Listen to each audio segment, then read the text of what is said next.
Le titre de notre exhortation est « Les paroles de notre Seigneur Jésus-Christ ». Les paroles de notre Dieu. Troisième partie. Galates 5, versets 16 à 26. Je dis donc, marchez selon l'esprit, et vous n'accomplirez pas les désirs de la chair. Car la chair a des désirs contraires à ceux de l'esprit, et l'esprit en a de contraires à ceux de la chair. Ils sont opposés entre eux, afin que vous ne fassiez point ce que vous voudriez.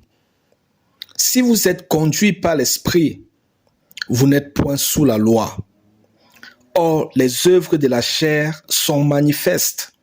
Ce sont l'impudicité, l'impureté, la dissolution, l'idolâtrie, la magie, les inimitiés, les querelles, les jalousies, les animosités, les disputes, les divisions, les sectes, l'envie, l'ivrognerie, les excès de table et les choses semblables.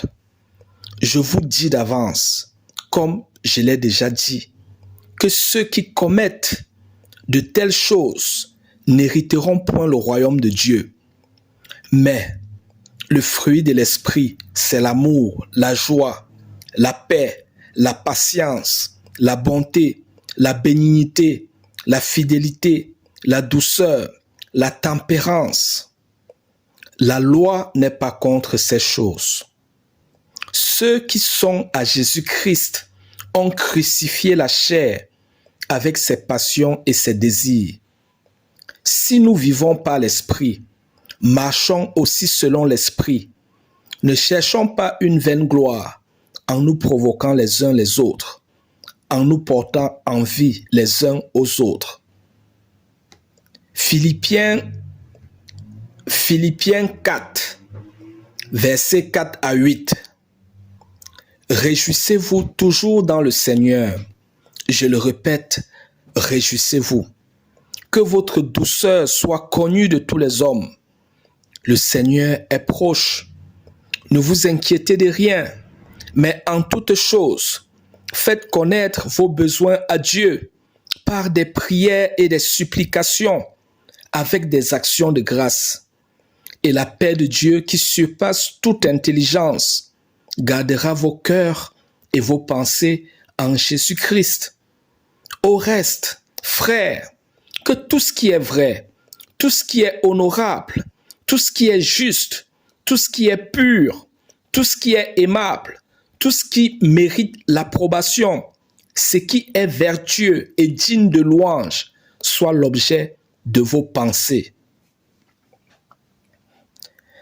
Éphésiens 5, versets 18 à 21. Ne vous enivrez pas de vin, c'est de la débauche. Soyez au contraire remplis de l'esprit. Entretenez-vous par des psaumes, par des hymnes et par des cantiques spirituels, chantant et célébrant de tout votre cœur les louanges du Seigneur. Rendez continuellement grâce pour toutes choses à Dieu le Père, au nom de notre Seigneur Jésus-Christ, vous soumettant les uns aux autres dans la crainte de Christ. Éphésiens 6, versets 10 à 18. Au reste, fortifiez-vous dans le Seigneur et par sa force toute puissante. Revêtez-vous de toutes les armes de Dieu afin de pouvoir tenir ferme contre les ruses du diable. Car nous n'avons pas à lutter contre la chair et le sang, mais contre les dominations, contre les autorités, contre les princes de ce monde de ténèbres, contre les esprits méchants dans les lieux célestes. C'est pourquoi prenez toutes les armes de Dieu, afin de pouvoir résister dans le mauvais jour et tenir ferme après avoir tout surmonté. Tenez donc ferme, ayez à vos reins la vérité pour ceinture. Revêtez la cuirasse de la justice. Mettez pour chaussures à vos pieds le zèle que donne l'évangile de paix. Prenez par-dessus tout cela le bouclier de la foi, avec lequel vous pourrez éteindre tous les traits enflammés du malin. Prenez aussi le casque du salut et l'épée de l'esprit, qui est la parole de Dieu. Faites en tout temps par l'esprit toutes sortes de prières et de supplications. Veillez à cela avec une entière persévérance et priez pour tous les saints.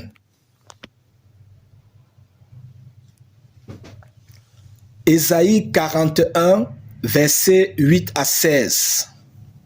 Mais toi, Israël, mon serviteur Jacob que j'ai choisi, race d'Abraham que j'ai aimé, toi que j'ai pris aux extrémités de la terre et que j'ai appelé d'une contrée lointaine, à qui j'ai dit, tu es mon serviteur, je te choisis et ne te rejette point. Ne crains rien, car je suis avec toi. Ne promène pas des regards inquiets, car je suis ton Dieu. Je te fortifie, je viens à ton secours, je te soutiens de ma droite triomphante. Voici, ils seront confondus, ils seront couverts de honte, tous ceux qui sont irrités contre toi. Ils seront réduits à rien, ils périront. Ceux qui disputent contre toi, tu les chercheras et ne les trouveras plus. Ceux qui te suscitaient querelle, ils seront réduits à rien, réduits au néant, ceux qui te faisaient la guerre. Car je suis l'Éternel, ton Dieu, qui fortifie ta droite, qui te dit, ne crains rien, je viens à ton secours.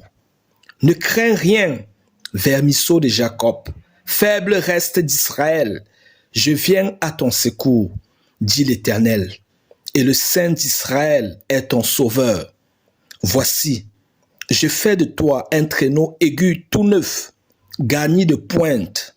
Tu écraseras, tu broyeras les montagnes, et tu rendras les collines semblables à de la balle. Tu les vanneras, et le vent les emportera, et un tourbillon les dispersera. Mais toi, tu te réjouiras en l'Éternel.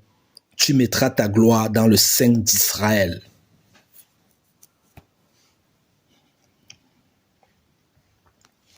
Jacques 1, versets 2 à 8. Mes frères, regardez comme un sujet de joie complète les diverses épreuves auxquelles vous pouvez être exposés, sachant que l'épreuve de votre foi produit la patience.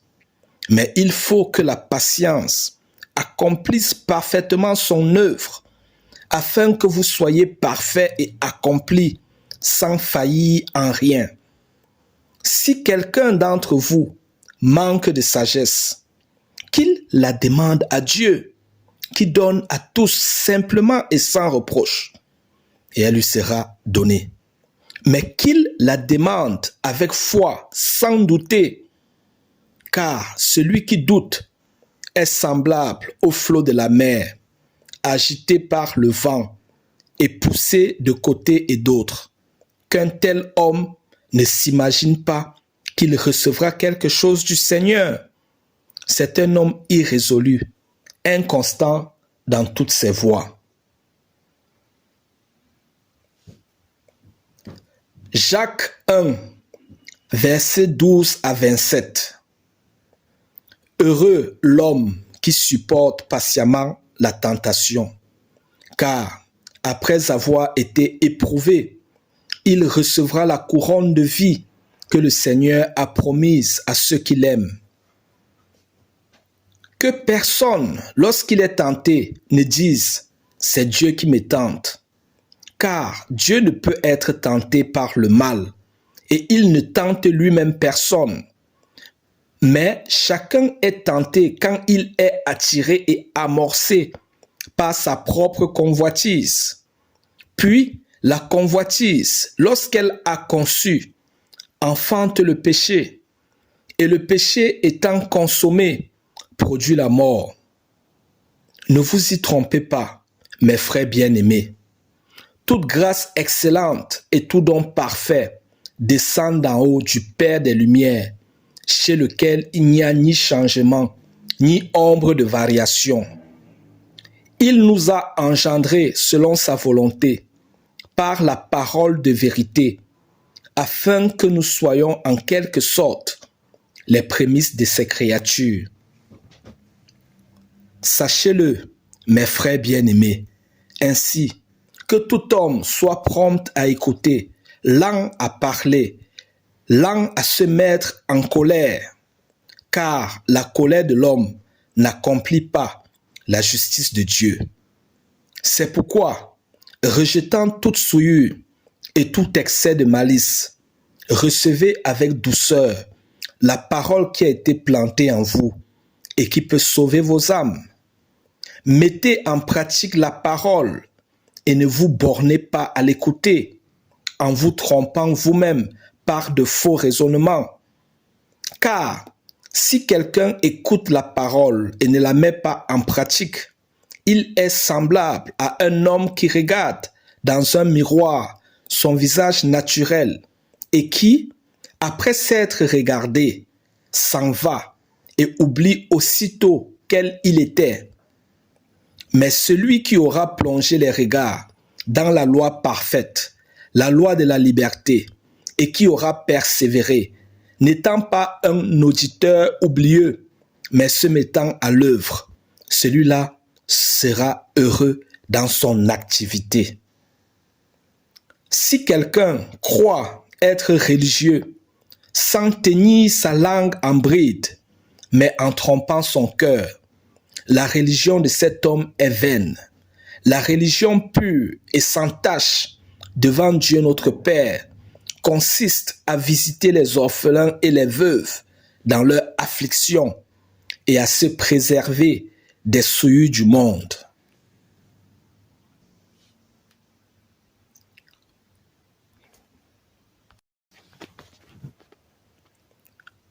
Romains 6, versets 1 à 14.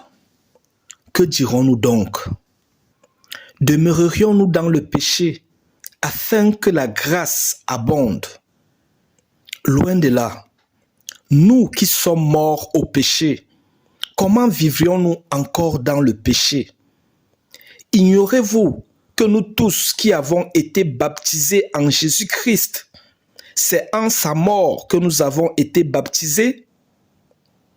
Nous avons donc été ensevelis avec lui par le baptême en sa mort, afin que, comme Christ est ressuscité des morts par la gloire du Père, de même, nous aussi, nous marchions en nouveauté de vie.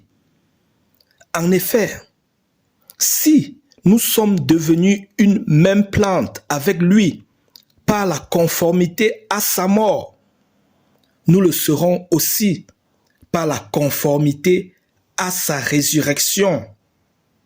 Sachant que notre vieil homme a été crucifié avec lui, afin que le corps du péché fût détruit, pour que nous ne soyons plus esclaves du péché. Car celui qui est mort est libre du péché. Or, si nous sommes morts avec Christ, nous croyons que nous vivrons aussi avec lui, sachant que Christ ressuscité des morts ne meurt plus.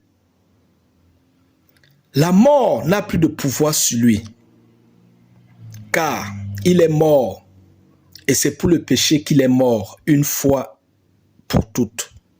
Il est revenu à la vie, et c'est pour Dieu qu'il vit. Ainsi vous-même, regardez-vous comme mort au péché et comme vivant pour Dieu en Jésus-Christ.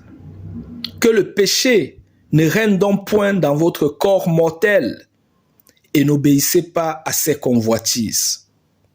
Ne livrez pas vos membres au péché comme des instruments d'iniquité, mais donnez-vous vous-même à Dieu comme étant vivant de mort que vous étiez, et offrez à Dieu vos membres comme des instruments de justice.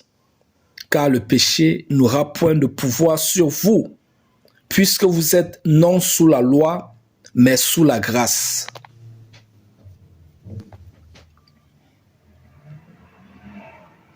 Romains chapitre 12.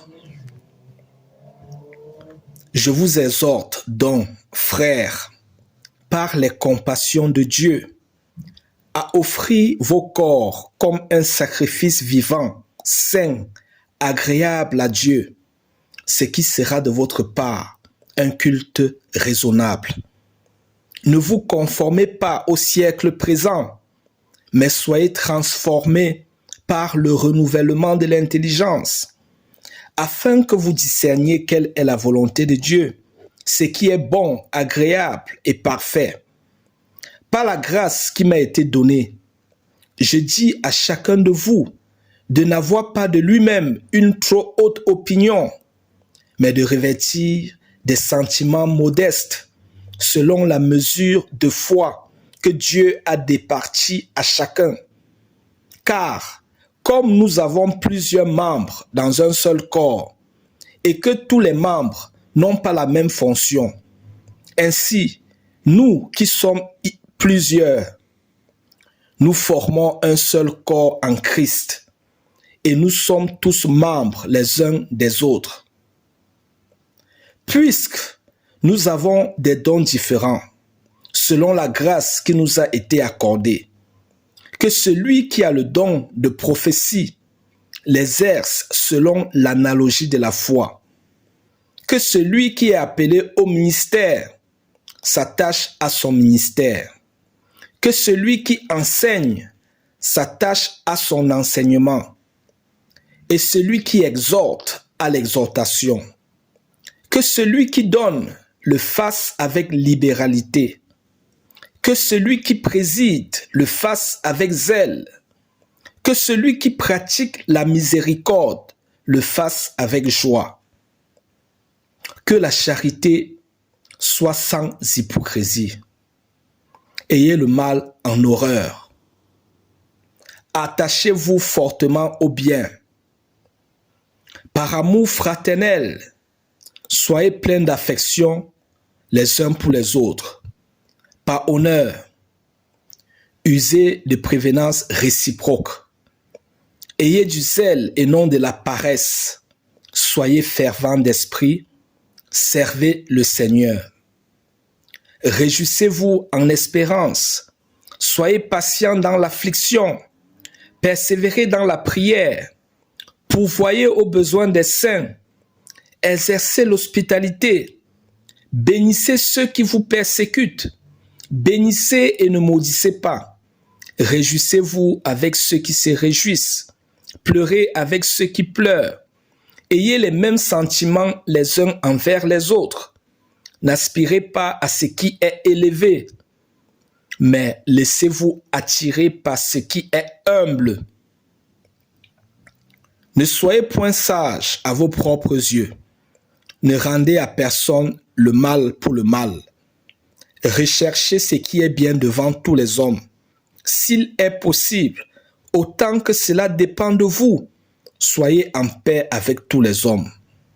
Ne vous vengez point vous-même, bien-aimés, mais laissez agir la colère, car il est écrit, à moi la vengeance, à moi la rétribution, dit le Seigneur. Mais si ton ennemi a faim, donne-lui à manger. S'il a soif, donne-lui à boire, car en agissant ainsi, tu amasseras des charbons ardents sur sa tête. Ne te laisse pas vaincre par le mal, mais surmonte le mal par le bien. Fin de la 3e partie. Merci pour votre aimable attention. Que Dieu vous bénisse. Jésus-Christ nous aime tous.